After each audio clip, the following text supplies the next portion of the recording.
Welcome to Rants TV, Travel and Events.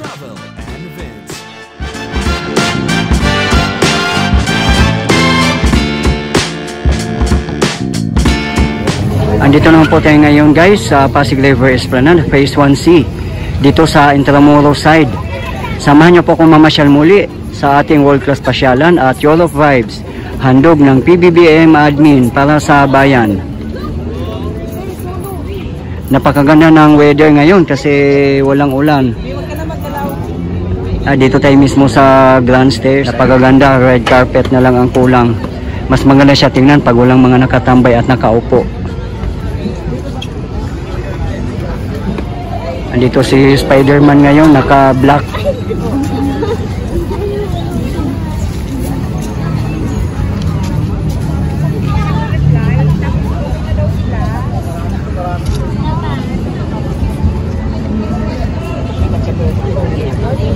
Ayan naman yung Jones Bridge na hindi pa napalitan yung LED light. Ayan o, yung sa baba.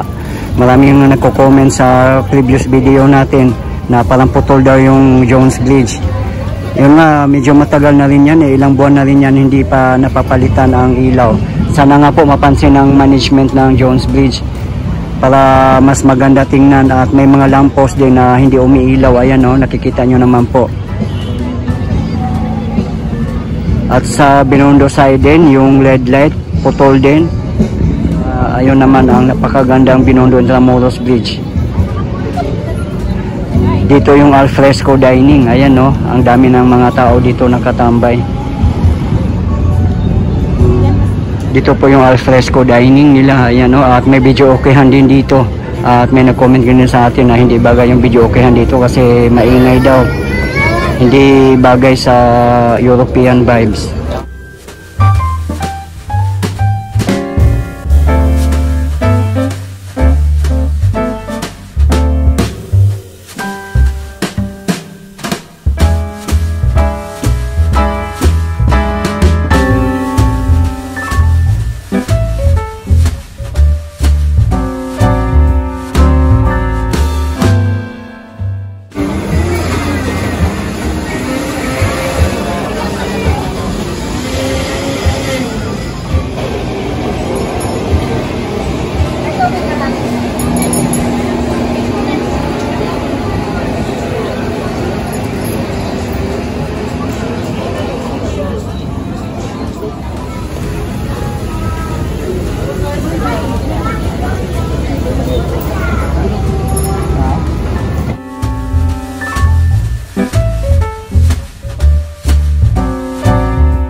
Sa mga hindi po nakakaalam, ang Pasig River Esplanade ay sa likod lang po ng Post Office Building in Manila, between Lawton and Intramuros. At ngayon, andito tayo mismo sa Intramuros side, sa Pasig River Esplanade, Phase 1C. Napakadali lang pong pumunta dito kung gusto nyo mag-LRT1. Ang pinakamalapit na station ay Central Station. From Central Station, dyan lang po kayo maglakad sa Arroceros Park at Liwasang Bonifacio. Makikita nyo na po doon ang post office building, nasa likod lang po tayo.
Sana kung mamasyal tayo dito, maging responsible din tayo sa mga kalat natin.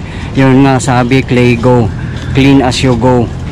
At yung mga basura, huwag nating iiwan kung saan tayo nakatayo or nakaupo para mapanatiling malinis ang ating world class pasyalan.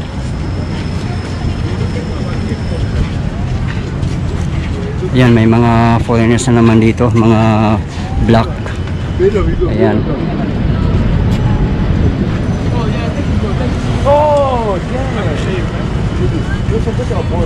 Hello guys, how are you guys?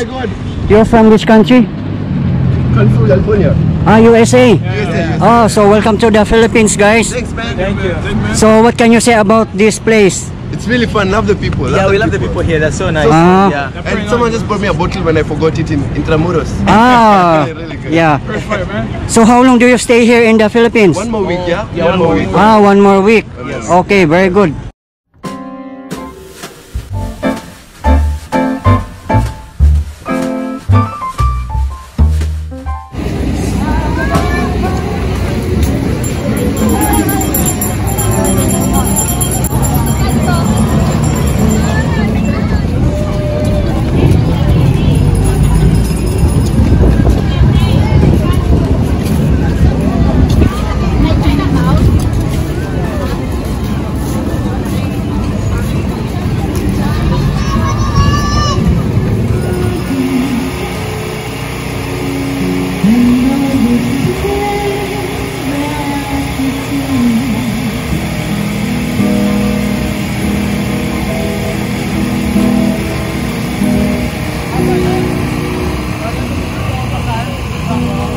That song is called Yellow by the Coldplay.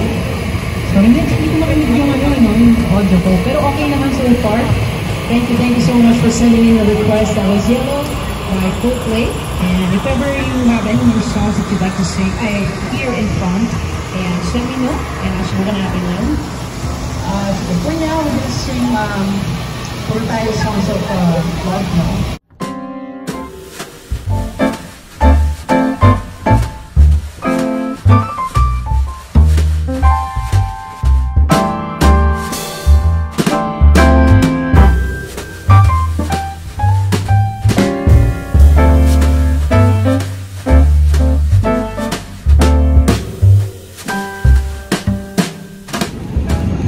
Yun lang kagandahan kung mamasyal kayo dito sa Pasig River Esplanade kasi napapalibutan po ito ng mga historical sites katulad ng Intramuros, Binondo, Luneta, Quiapo, Escolta, Liwasang Bonifacio at marami pa.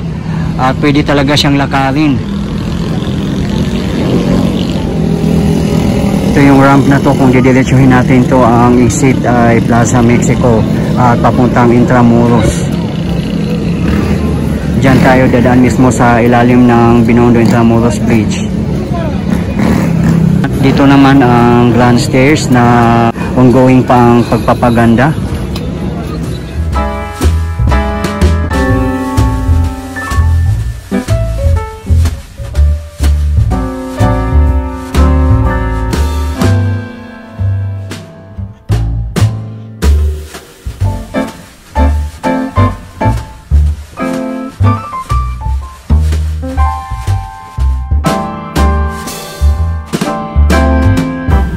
Kung galing naman kayo ng Divisoria, napakalapit lang, dyan lang kayo dumaan sa Juan Luna Street.